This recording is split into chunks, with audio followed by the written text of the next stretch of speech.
Okay, so your agents are letting their leads just die slow, painful deaths. Does that sound familiar? You spend tons and tons and tons of money on Realtor.com or Zillow, or you're on Flex, or you're buying pay-per-click leads from Ylopo, but your agents just seem to never have the motivation to actually see those leads through all the way from inception to closing. And if they do, they're only closing the easy layups, right? The cream at the top, because it's easy and it doesn't require them to follow up. What we're gonna walk through today is the golden rule of lead nurturing. It is the simplest, most definitive way to keep your database or your agent's databases in a hygienic state that isn't just crowded with a bunch of stuff and they have all these leads in their name and they don't know who they're calling and why. This one rule, when implemented, is going to allow you to take back control of your database, because if the agents don't follow it, guess what you do?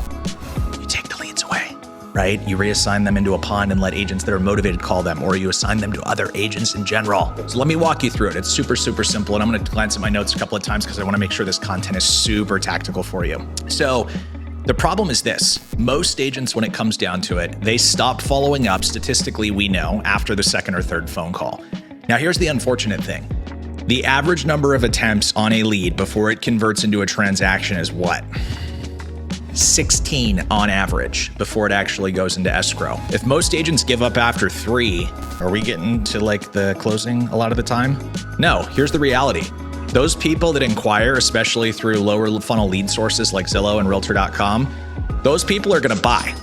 The question is, are they going to buy with one of your agents, which is the really, really tough question that we have to answer. So databases get full of leads. Most of your agents have hundreds and hundreds and hundreds of leads assigned to them that just aren't being touched regularly, right? And it's a byproduct of two things. One, you not having a clear system, and two, you enforcing like no accountability. These agents just do whatever they want and work the leads at whatever pace they'd like to, because there's no repercussions if they don't, right? And lastly, if you're going to set up standards as a team leader and you're going to be intentional and want to drive accountability and really coach your agents to the highest possible level, we have to get comfortable with accountability. And sometimes it's tough.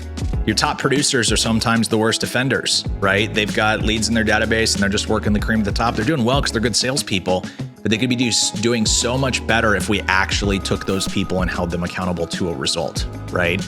So here's the golden rule. It's incredibly simple. I've ran this in my own business for, I don't know, the last 10 years, and it's still true even in Humanize and Rah with our sales teams. If an agent wants to maintain ownership over a contact, and you can check this so incredibly easy in your own databases, two things have to be true. With every lead that's assigned to them, I don't care the stage, I don't care how long they've had it, I don't care if it's their own personal lead or if it's a lead that you gave them that cost $1,500 for a connection. This needs to be true with every single lead in their database. Otherwise, you as the team leader are going to reassign that lead. Thing number one is it has a call logged, not a text message, not an email, not a note, a call logged in the last 30 days.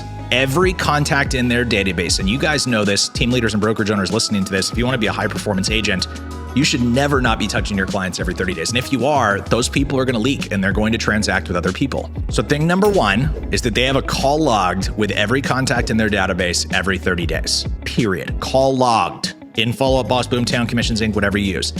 The second thing is that they have an active follow-up task on every contact in their database. If they don't have those two things, they should not have that lead in their name, period. It's the golden rule of nurturing. And when you implement this and actually start enforcing it, here's what you have to remember about agent psychology. The fear of loss sometimes is way more motivating, especially for agents, than the fear of gain. Because how do I know this? If you tell all your agents, hey, I'm gonna start reassigning leads that don't meet the golden rule, versus, hey, if you call all the leads in your database, you're probably gonna get some deals done and make some money, which one do you think is more motivating? It sucks because it's true, but this thing, when implemented, this golden rule across the board, it drives accountability in such a real way, it is not even funny. So why this works? It stops leads from falling through the cracks. If this golden rule is applied and all of your agents are making a call to every contact in their database every 30 days, I can almost guarantee you they're not doing it now, it's going to result in more conversations. And real estate teams and brokerages is math.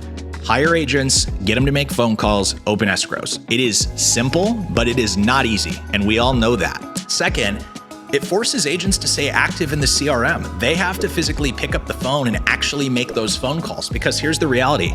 you're going to get pushback. Chris, I made the call on my cell phone. Chris, I called them, but I didn't log it. It doesn't matter. If it didn't happen in the CRM, it's not true. And it never happened, and you have to hold them accountable to that. And lastly, it's really incredibly easy for you to audit. As a team leader, it's called a CRM audit. You get in there during your pipeline reviews, which I'll link below. You should be doing these weekly, bi-weekly, or monthly with specific agents anyways. We've got another training on that. But here's the reality.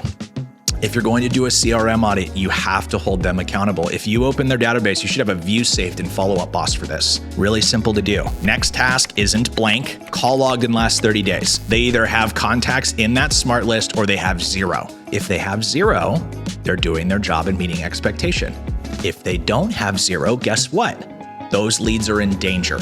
And all of a sudden, you have a conversation that they need to either clean it up or you're going to look at reassigning those leads because they're not in compliance and you have standards as a team leader. Okay, so let's close this up. If we follow this rule, bar none, even at 50, 60, 70% effectiveness, your database is going to look effectively different in 60 to 90 days from now. But you can't just come in like a bull in a china shop and enforce this rule without training your agents on it, teaching them how to meet expectations and giving them grace. Because here's the reality. If you come in too hot, they're going to think this is crazy and people are going to get pissy and you might lose some agents and X, Y, and Z. Give them 30 days to clean it up. Do a training on this. We're coming up on Q4 now. Do a training on October 1st. We're now following the golden rule at ABC Real Estate, and here's what it means. You have 30 days to get in compliance. This is a standard now that if you want to stay on lead flow or if you want to stay at this team or brokerage, you have to follow this rule and you have 30 days to clean it up. At the end of 30 days, if it's not clean and you've been reminding people, you have to reassign those leads and you have to hold people accountable. Otherwise, your team or brokerage is just going to continue to be a lawless hellscape. Excuse my French. The one-on-ones specifically and how to actually do those if you're doing pipeline reviews. I'm going to link it below in this article, but we've got tons and tons and tons of trainings on the GBot and initial one-on-ones with agents.